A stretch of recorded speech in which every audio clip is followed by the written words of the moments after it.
नमस्ते। ज्ञान वैविध्य चैनल में मैं रुक्मिणी शर्मा आप सबका स्वागत करती हूँ, अभिनंदन करती हूँ। आज हम कक्षा 12 के कबीरदास जी जो पहला पाठ है हिंदी साहित्य का, सरयू किताब है, अपनी सरयू पुस्तक है, उसका जो पहला पाठ है कबीरदास जी, उसकी व्याख्याओं का अध्ययन है हम करेंगे। आशा करती हूँ आपको बहुत अच्छे से समझ में आएगा, आप अच्छे से ध्यान देके हैं इन्हें सुनेंगे और पढ़ेंगे। तो कबीरदास जी के पाठ के जो साक्ष्य हैं उनकी व्याख्या करने से पहले मैं उनका जो जीवन परिचय उसके बारे में बताना चाहूँगी कि कबीरदास जी है भक्ति काल है, वो आपने पढ़ा होगा। भक्ति काल में दो प्रकार की शाखाओं का जन्म हुआ था, सगुण और निर्गुण शाखा। सगुण धारा और दूसरी हुई थी निर्गुण धारा। और जो निर्गुण धारा थी वो भी आगे चलकर दो भागों में विभक्त हो गई थी, जिसमें पहली थी ज्ञानाश्रयी शाखा और दूसरी थी प्रेमाश्रयी। तो कबीरदास जी है वो अपने भक्ति काल की निर्गुण धारा के ज्ञानाश्रयी शाखा के कवि है वो माने जाते हैं। कबीरदास जी है वो भक्ति काल की निर्गुण धारा के ज्ञानाश्रयी शाखा के कवि है वो माने जाते हैं। सगुण धारा में अपने आ जाता है सगुण साकार, यानी कि जिन्होंने ऐसे कवि, ऐसे संत, ऐसे समाज सुधारक जैसे जिन्होंने ईश्वर के सगुण रूप में आराधना की है, वो सगुण काव्य धारा के अंतर्गत है वो आ जाते हैं। जैसे अपने तुलसीदास जी महाराज है, अपने मीराबाई है, अपने सूरदास जी है, तो वो सब अपने सगुण काव्य धारा में आ जाते हैं। निर्गुण काव्य धारा, निर्गुण निराकार, निर्गुण अर्थात निराकार जिनका कोई आकार नहीं हो, ऐसे आते हैं। निर्गुण निराकार धारा को जो प्रतिष्ठित कवि है वो माने जाते हैं। कबीरदास जी जो ज्ञानाश्रयी शाखा के सर्वप्रथम कवि हैं वो माने जाते हैं। और इन्होंने क्या बताया है कि समाज की जितनी भी कुरीतियां हैं, विसंगतियां हैं, धार्मिक संकीर्णता है, उनका पुरजोर विरोध किया है, पुरजोर कटाक्ष इन्होंने किया। हिंदू मुस्लिम की जो पूजा पद्धति है, उपासना विधि है, उस पर भी इन्होंने बहुत विरोध है उनका किया है, क्योंकि ये कौन से ईश्वर को मानने वाले थे? ये निर्गुण निराकार अर्थात जिनका कोई आकार नहीं, मूर्ति पूजा में विश्वास नहीं करते थे। तो इन्होंने अपनी ज्ञानाश्रयी शाखा के ये कबीर जी माने जाते हैं। इनका जन्म है वो कब हुआ था? विक्रम संवत 1455 को कहाँ हुआ था? मगहर में हुआ था। इनका कबीरदास जी का जन्म 1455 में मगहर में हुआ था। ऐसे इनके जन्म के संबंध में या इनकी मृत्यु के संबंध में विवादास्पद स्थिति है वो बनी रहती है कि कोई मानते हैं कहीं हुआ था, कोई कहीं मानते हैं। लेकिन जब इनकी रचनाओं के आधार पर या जो काल विभाजन उसके आधार पर देखा जाए तो विक्रम संवत 1455 में इनका जन्म है वो कहाँ हुआ था? मगहर में हुआ था। और इनका लालन पालन ऐसी एक किंवदंती है कि इनका जन्म है वो विधवा ब्राह्मणी के गर्भ से हुआ था। तो उसने लोक लाज की भय से इन्हें लहर तारा तालाब के किनारे पर है वो छोड़ दिया था। तो वहां से एक नीरू नीमा नाम के जुलाहा दंपति थे। नीरू नीमा जो क्या थे? निसंतान थे, उनके कोई संतान नहीं थी। तो उन्होंने कबीर जी को उठा लिया और उनका पालन पोषण है वो किया। तो इनका बचपन है वो संघर्ष में रहा है, दुखमय स्थिति में ही गुजरा है। तो इनका लालन पालन नीरू नीमा नाम के जुलाहा दंपति थे उन्होंने किया था। फिर आगे चलकर और इन्होंने जो कबीरदास जी है वो स्वयं कहते हैं कि मसी कागज छुयो नहीं, कलम गही नहीं हाथ, अर्थात ये क्या थे? अनपढ़ थे। इन्होंने कभी मसी यानी शाही और कागज कलम को हाथ तक नहीं लगाया था, ऐसा इन्होंने इनकी स्वयं की उक्ति है। तो इनका स्वयं का कथन है कि मसी कागज छुयो नहीं, कलम गही नहीं हाथ, कि मसी और कागज को मैंने हाथ तक नहीं लगाया है, कलम को मैंने स्पर्श तक है वो नहीं किया है। तो इसका अर्थात ये क्या थे? अनपढ़ थे। और आगे जाने के और ये घुमक प्रवृत्ति के थे, साधु संगति में रहना, भजन कीर्तों में रहना, इसी से इनका आध्यात्मिक ज्ञान है वो बढ़ा था, आध्यात्मिक चिंतन की ओर इनका मन है वो प्रवृत्त हुआ था, अग्रसर हुआ था।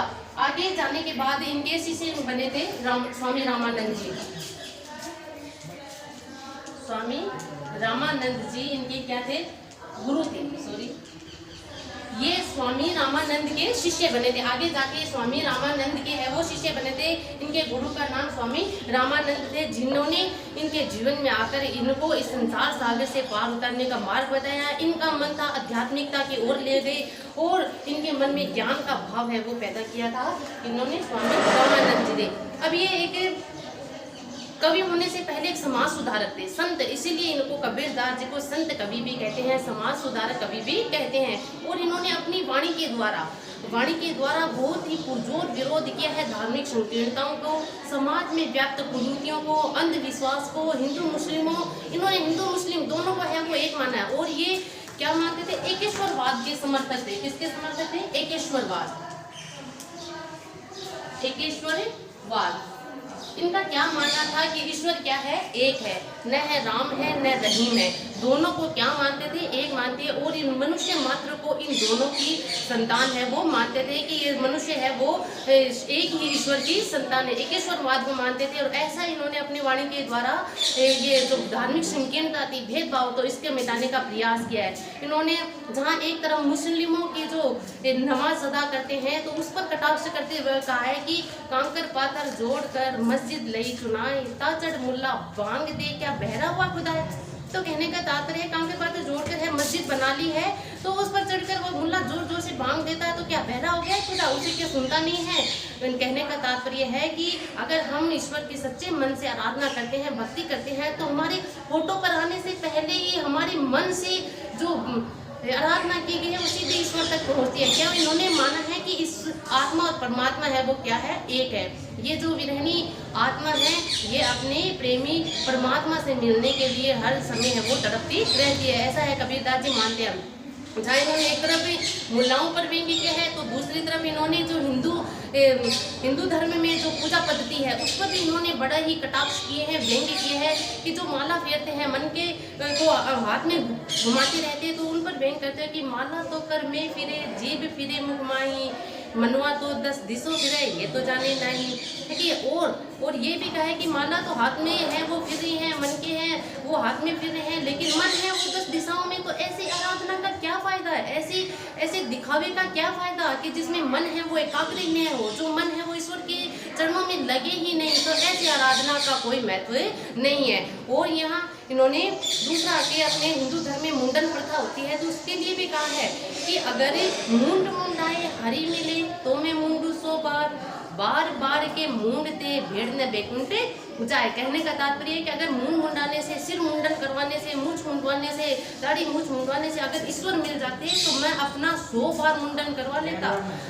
अगर ऐसा ही होता तो ये जो भेड़े हर साल मुंडी जाती है, हर साल में 2 बार इनका मुंडन किया जाता है, 2 बार इनकी वो मुड़ी है उतारी जाती है, ऊन उतारी जाती है, तो वो कब की बैकुंठ क्यों नहीं पहुंच जाती। अर्थात मुंड मुंडाने से ईश्वर है प्राप्ति नहीं हो सकती। और एक तरफ इन्होंने ये भी कहा है कि मूर्ति पूजा का विरोध करते हुए कहा है कि पाहन पूजे हरि मिले तो मैं पूजू पहाड़, ताते से ये चाकी भली पीस खाए संसार। कहने का तात्पर्य है कि अगर पत्थर पूजने से, पाहन पूजने से अगर ईश्वर की प्राप्ति हो जाती तो मैं पूरा पहाड़ की पूजा है वो कर लेता। और इससे तो पत्थर पूजने से तो अच्छा है कि ये जो चाकी जिससे हम पीस कर अनाज खाते हैं, संसार का पेट भरता है, उसकी पूजा करो ताकि वो सबके जीवन को चलाने वाली है।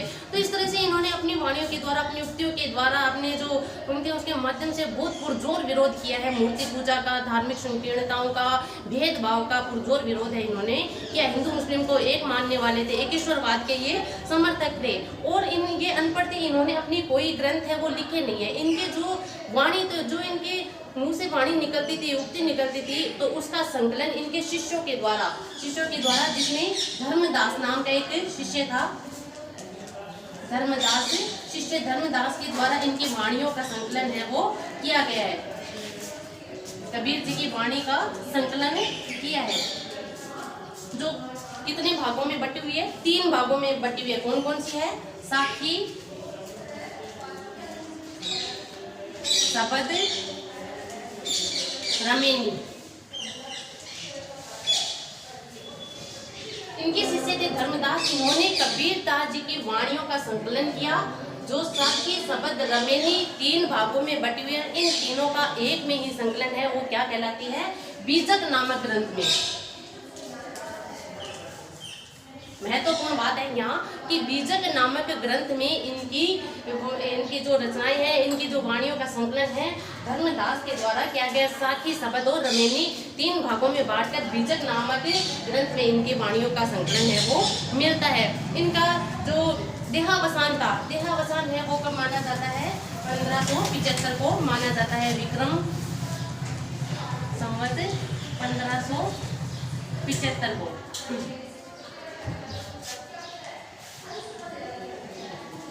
इनका जन्म है वो काशी में हुआ था और मृत्यु इनकी मगहर में हुई। विक्रम संवत 1575 को मगहर में इनका देहावसान है वो माना जाता है।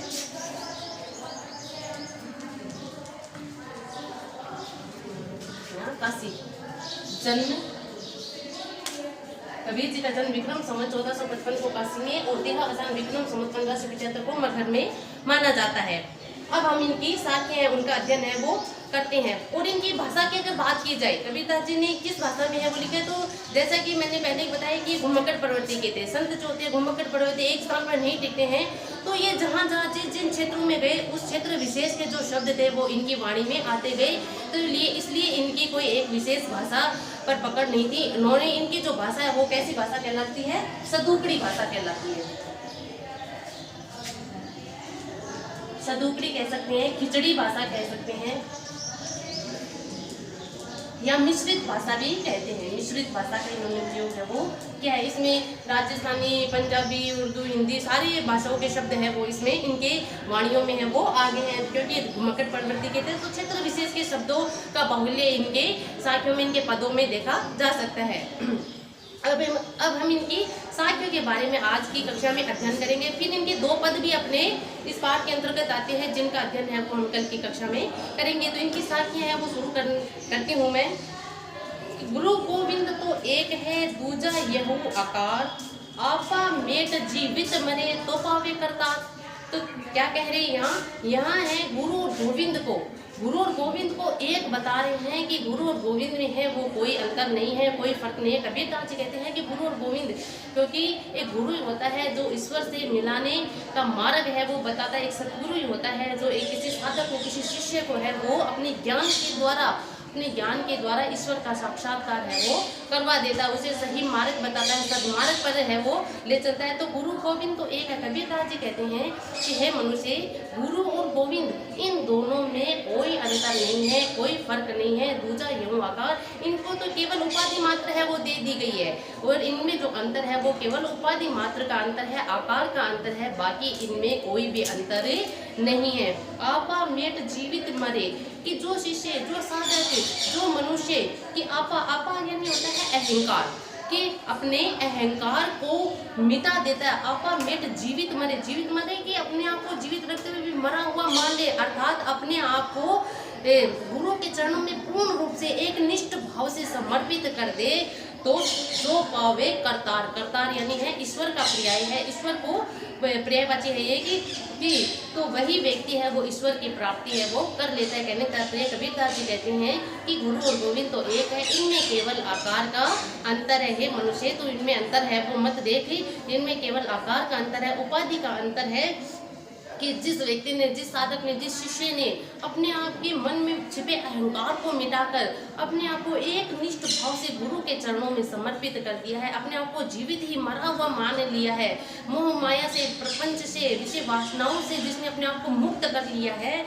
ऐसा व्यक्ति है वो ईश्वर को प्राप्त कर लेता है, उस करतार को प्राप्त कर लेता है, ईश्वर को पा लेता है। दूसरी इसकी और इसमें देखिए कि ज्ञान प्रकाशा गुरु मिला सो जीवनी बिसरी जाए, जब गोविंद कृपा करे तब गुरु मिलिया आए। तो इसमें भी कहते हैं कि जब गुरु सतगुरु किसी साधक को, एक शिष्य को सतगुरु की प्राप्ति हो जाती है तो वो सतगुरु क्या करता है, अपने ज्ञान रूपी जो प्रकाश है, ज्ञान रूपी प्रकाश से शिष्य के जीवन को आलोकित कर देता है, प्रकाशित कर देता है कि ज्ञान प्रकाशा गुरु मिला सो जिन बिसरी जाए कि हे मनुष्य, हे साधक, हे शिष्य, अगर तुम्हें सतगुरु मिल गया और उन्होंने अपने ज्ञान मार्ग पर चलने के लिए तुम्हें प्रेरणा को दे रहे हैं तो उस बताए ज्ञान को तो बिसरी यानी कि भूलना, तू मत भूलना कि सो जिन बिसरी जाए, कि तू उसे जिन यानी मत, तू उसे मत भूल, उस बुरे कि ज्ञान प्रकाश जो गुरु ने दिया है, जो तुम्हें ज्ञान प्रकाश गुरु से मिला है, तुम उसे, हे साधक, हे शिष्य, तू उसे मत भूल। जब गोविंद कृपा करी, अभी ईश्वर, ये गुरु की प्राप्ति कोई ऐसी नहीं हो जाती है। सतगुरु की प्राप्ति है वो जब ईश्वर की कृपा होती है, जब उस करतार की, भगवान की कृपा होती है, तब कहीं जाकर एक हमें सच्चा गुरु है वो मिलता है, सतगुरु है उसकी प्राप्ति होता है।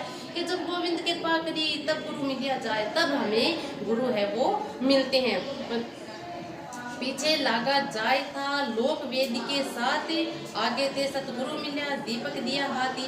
कि पीछे, पीछे के मतलब कह रहे पहले के समय में, तो कह रहे कि कबीरदास जी कहते हैं कि पहले के समय में, जब मैं पहले के समय में था, तो यानी कि पीछे था या पहले के समय में था, तो लोक वेद के साथ मैं भी इस संसार की जो विषय वासनाएं हैं, लोक व्यवहार जो है, लोक आचरण है, उसी में ही फंसा हुआ था। जब मैं अपने पीछे लागा जाता, अपने पीछे के समय को देखता हूँ, जीवात्मा वो कहते हैं कि जब मैं अपने पीछे के समय, या कबीरदास जी कहते हैं कि मैं जब अपने पीछे के समय को देखता हूँ, तो मैं भी इन सांसारिक लोगों की ही भांति था, अर्थात मैं भी संसार के मोह माया में, प्रपंचों में, विषय वासनाओं से घिरा हुआ था, डूबा हुआ था, पूरी तरह से उनमें लिप्त था।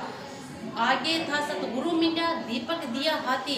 कि आगे जाने पर, जब मैं आगे चलता हूँ, तो जब मेरे पर ईश्वर की कृपा हुई और मुझे गुरु की प्राप्ति हुई, गुरु जब मिले, तो मेरे अंदर है वो ज्ञान प्रकाश है वो घेर गया। कि जब आगे थे सतगुरु मिला दीपक दिया हाथी, और उन्होंने मुझे दीपक दे दिया। कौन सा दीपक? ज्ञान रूपी दीपक है वो मेरे हाथ में दे दिया, मेरे हाथ में पकड़ा दिया। रूपक अलंकार का प्रयोग हो रहा है यहाँ कि पीछे लागा जाए था लोक वेद के साथ। जब मैं अपने पीछे के समय को देखता हूँ या पहले के समय को देखता हूँ, तो मैं भी संसार सागर में पूरी तरह से लिप्त था, डूबा हुआ था, विषय वासना में, माया प्रपंच में, लोभ में, इन सब में लोक व्यवहार का आचरण ही करता था। लेकिन जब आगे जाने पर मुझे सतगुरु की प्राप्ति हुई, सतगुरु मिले, तो उन्होंने मेरे हाथ में क्या दे दिया? ज्ञान रूपी दिया है वो मेरे हाथ में दे दिया, जिससे मेरी आत्मा है वो आलोकित हो गई। बड़ी कृपा हुई मेरे पर गुरु की कि उन्होंने मुझे ज्ञान रूपी, अब दीपक दिया हाथ में, कौन सा? ज्ञान रूपी दीपक है वो दे दिया। यहाँ प्रतीक दीपक है वो ज्ञान का प्रतीक है, प्रतीकात्मकता का प्रयोग हुआ है। आगे के साथ देखते हैं कि बूढ़ा था मैं उबरा, गुरु की लहरी चमकी, भेड़ा देखा जरा तब उतरी पड़े फरकी। तो कहते हैं कि जब मैं इस मोह माया में, संसार में पूरी तरह से लिप्त था, तो कहते हैं कि जब और आगे जाने पर ईश्वर की कृपा होने से मुझे गुरु मिले, गुरु की कृपा हुई, तो उन्होंने मुझे ज्ञान रूपी दीपक है वो दे दिया। तो कहते बूढ़ा से मतलब यहाँ किसी अवस्था विशेष से नहीं है, किसी वृद्ध व्यक्ति के लिए नहीं है। बूढ़ा का मतलब है डूबना। कि बूढ़ा था मैं उबरा, कि जब मैं संसार सागर में पूरी तरह से डूबा हुआ था, विषय वासनाओं में डूबा हुआ था, माया मोह लालच प्रपंच में डूबा हुआ था, तो जैसे ही मुझे गुरु ने ज्ञान रूपी दीपक मेरे हाथ में दिया, तो मैं इस संसार से ऊपरा, मतलब ऊपर आ गया, ऊपर उठ गया, ऊपर आ गया। गुरु की लहरी चमकी, और गुरु की ज्ञान रूपी लहर, यहाँ भी देखिए रूपक अलंकार है कि ज्ञान रूपी लहर है वो मेरे जीवन में आई। जब मैं इस संसार में डूबने ही वाला था, और मैं इस संसार सागर में इस एक जर्जरा कि भेड़ा यानी होता बेड़ा, कि किसी भी समुद्र को पार करने के लिए कोई नाव, बेड़ा है, उसकी आवश्यकता पड़ती है। तो कह रहे कि मैं इस संसार सागर में जब अपने पीछे के समय को देखता हूँ, तो भी संसार समुद्र में है वो डूबने ही वाला था। क्योंकि मेरा जो जिस विषय वासनाओं के सहारे, जिस माया मोह प्रपंच के सहारे में संसार को पार करना चाहता था, वो कैसा था? जर्जरा यानी जीर्ण दुर्बल, टूटा हुआ था वो। और जिसके सहारे, जिस बेड़े के सहारे, जिस मोह माया के प्रपंच के सहारे, विषय वासनाओं के बेड़े के सहारे में संसार समुद्र को पार करना चाहता था, वो तो कैसा था? जर्जरा था, मैं उसमें डूबने ही वाला था। कि तभी मेरे पर ईश्वर की कृपा हुई और गुरु की ज्ञान रूपी लहर है वो मेरे जीवन में आ गई। गुरु की लहरें चमकी, और जैसे ही गुरु की लहर है वो मेरे जीवन में आई, उतरी पड़े फरकी मतलब तुरंत जल्दी से, शीघ्रता से।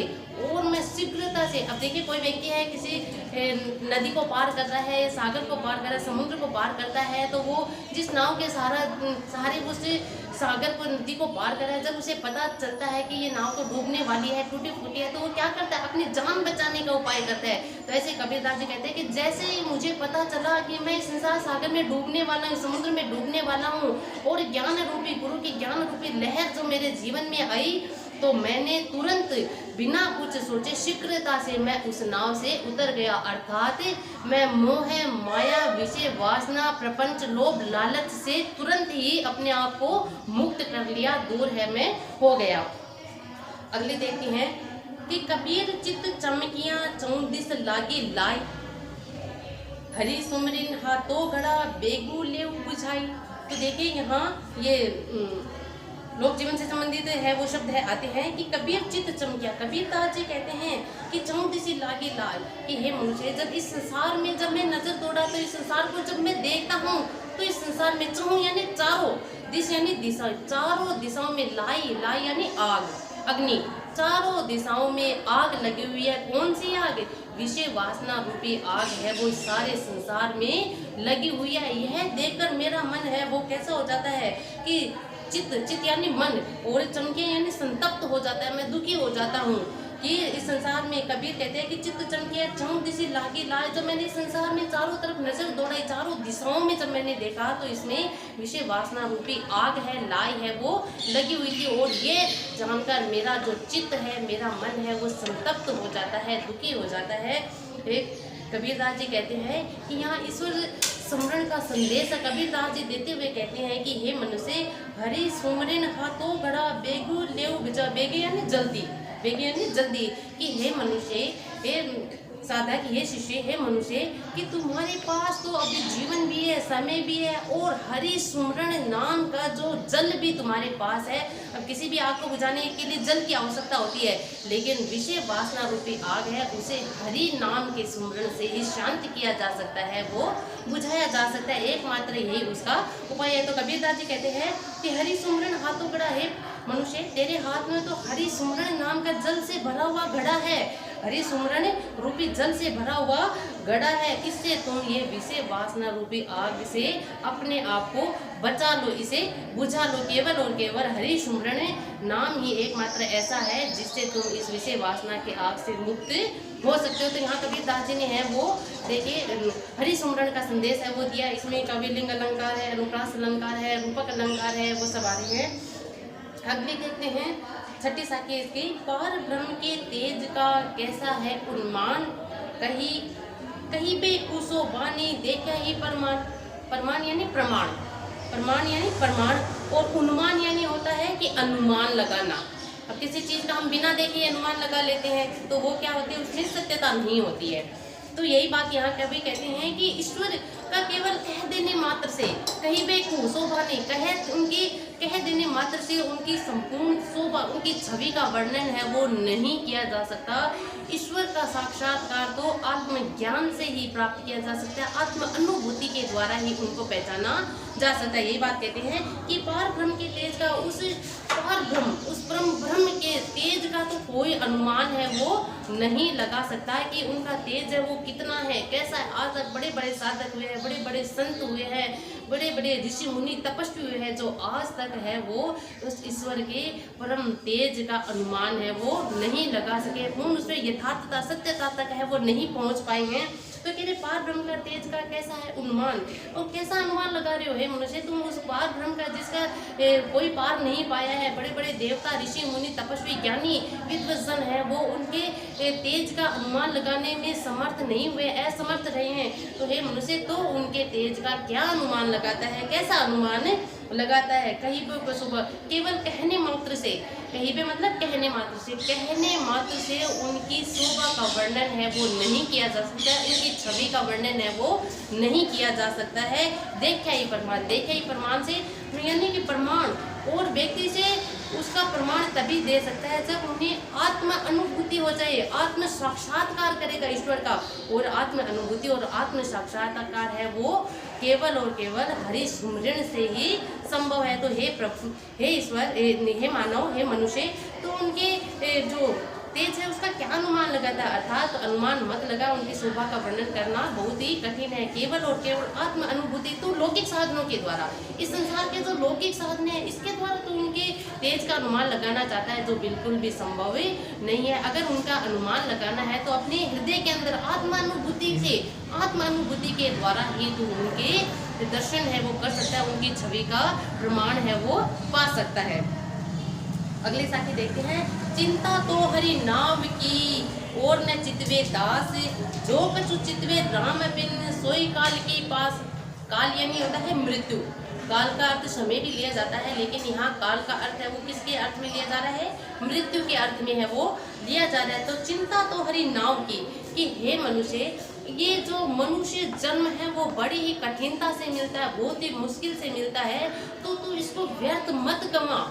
तुझे क्या करना है कि तुझे तो चिंता, सब चिंताओं से मुक्त होकर केवल हरि नाम के सुमरण की चिंता कर। चिंता तो हरि नाम की और न चितवे दास।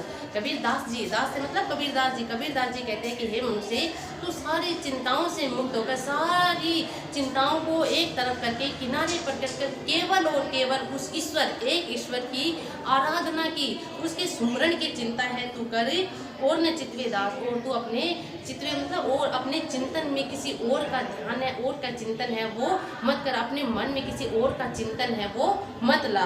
कि जो कछु चितवे राम बिन, और जो कोई संसार में आकर मनुष्य का जीवन पाकर, मनुष्य जीवन अगर पाकर किसी और का स्मरण करता है, चित्त यानी किसी और का चिंतन करता है, किसी और का स्मरण करता है, राम बिन प्रभु राम को छोड़कर उस एक ईश्वर को छोड़कर किसी और का चिंतन करता है, किसी और की आराधना करता है, सो ही काल के पास वो इस संसार में मृत्यु के बंधन में बंध जाता है। अर्थात उसे इस संसार के आवागमन से मुक्ति है वो नहीं मिलती है। वो इस संसार में आवागमन के चक्कर में फंसा रहता है, बार बार है इस संसार में आता जाता रहता है। अर्थात वो मृत्यु के बंधन में फंस जाता है, फिर जन्म लेता है, फिर मरता है, फिर जन्म लेता है, फिर मरता है। अर्थात उसके संसार में आवागमन का चक्र है, उससे मुक्ति नहीं मिलता है कि वो काल के बंधन में फंस जाता है। तो यहाँ भी ईश्वर सुमरण कि मनुष्य जन्म मिला है, तो उसकी सार्थकता किसमें है? ईश्वर का स्मरण करने में है, ऐसा कबीरदास जी कहते हैं।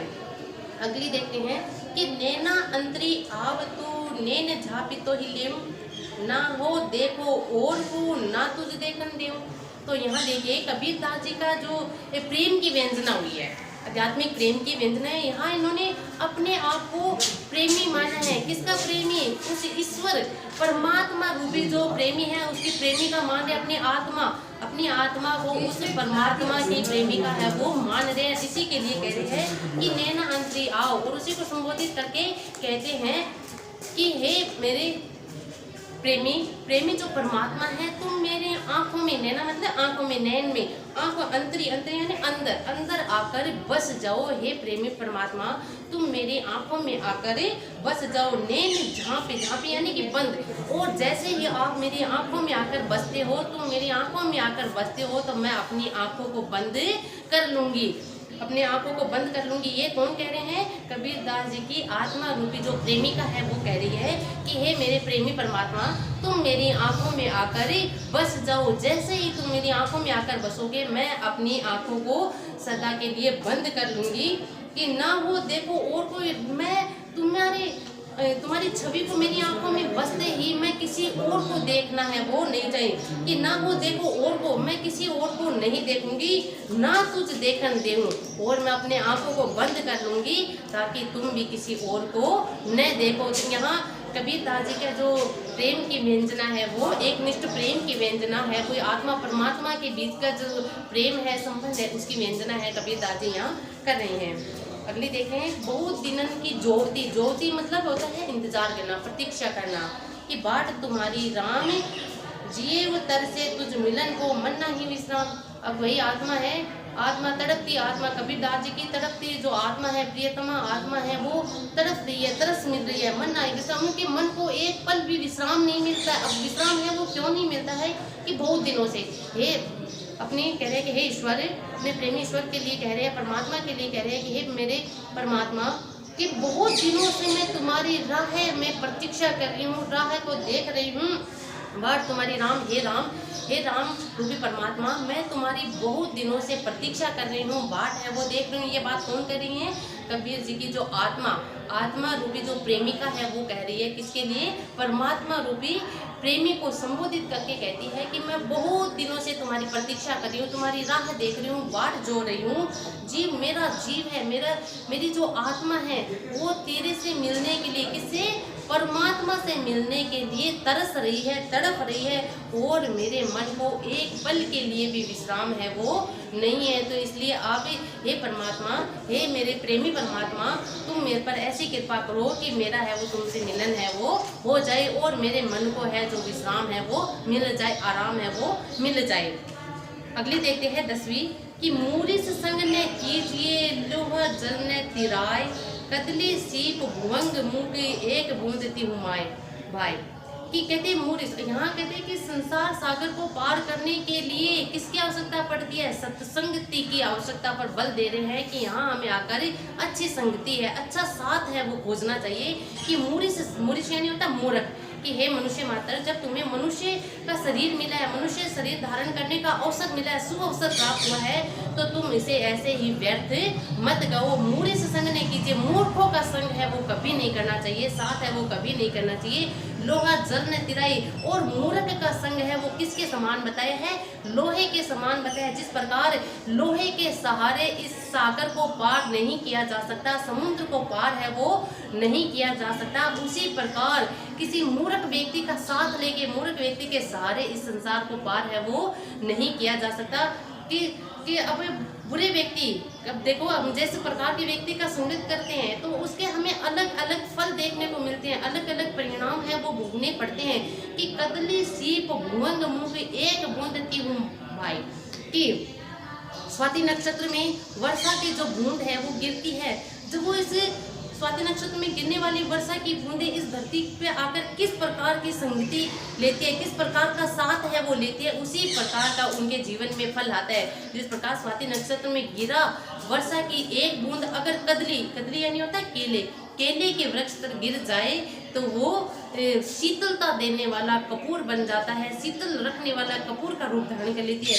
वही बूंद अगर किसी सीप में गिर जाए, समुद्र में जो सीपियां होती हैं अगर उसमें गिर जाए तो बहुमूल्य कीमती मोती का रूप धारण कर लेती है।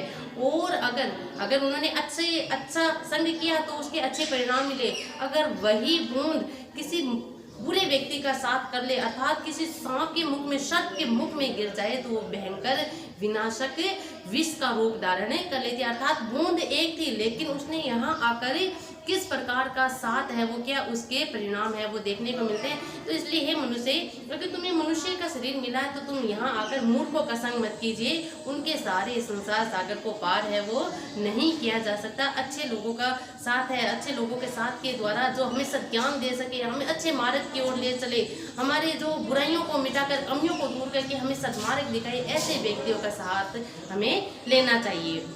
यूं ऐसा संसार है जैसा सेवल फूल, दिन 10 के त्योहार को झूठे रंग ने भूल। कबीर दास जी कहते हैं कि ये संसार की जो क्षण भंगुरता है उसके लिए नाशवान है। ये संसार कैसा है, नाशवान। इसका प्रतिपादन करते हुए कबीर दास जी कहते हैं कि यह ऐसा संसार है जैसा सेवल फूल। सेवल के जो फूल होते हैं जो जंगल में लगते हैं, सेवल के फूल, और वो लगते हैं और पल भर में, कुछ ही समय बाद में है वो गिरकर टूट जाते हैं, मुरझा जाते हैं, अर्थात उनका नाश हो जाता है, नष्ट हो जाते हैं। उसी प्रकार सेवल के फूल के समान उपमा दी है यहाँ कि सेवल के फूल के समान ये संसार है, उससे तुलना की उपमा की है।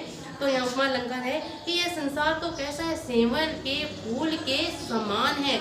जिस प्रकार सेवल का फूल है वो 10 दिन के लिए फलता फूलता है और फिर कैसा टूट कर गिर जाता है, नष्ट हो जाता है, वैसा ही ये संसार झूठे रंग ने भूल। और तो ये मनुष्य, ये संसार है वो भी कैसा है, नाशवान है, क्षण भंगुर है, ये पल भर में नष्ट होने वाला है। इसलिए हे मनुष्य, तू यहाँ इस संसार के झूठे मोह माया रंग में मत डूब। ये संसार है बस बड़ा दिखने में, बड़ा जैसे सेवल का फूल होता है, दिखने में बहुत ही सुंदर होता है लेकिन उसका कोई महत्व है वो नहीं होता है, कोई अर्थ निकल कर नहीं आता, कोई महत्व नहीं है उसका। उसी प्रकार इस संसार का भी कोई महत्व है वो नहीं है। ये भी इस जो संसार है दिखने में बड़ा सुंदर है, यहाँ बहुत सुंदर सुंदर आकर्षित करने वाली चीजें हैं मनुष्य तुझे देखने को मिलेगी, लेकिन तू इसके झूठे रंग में अपने आप की जो वास्तविकता है, यथार्थता है, उसको तू मत भूल।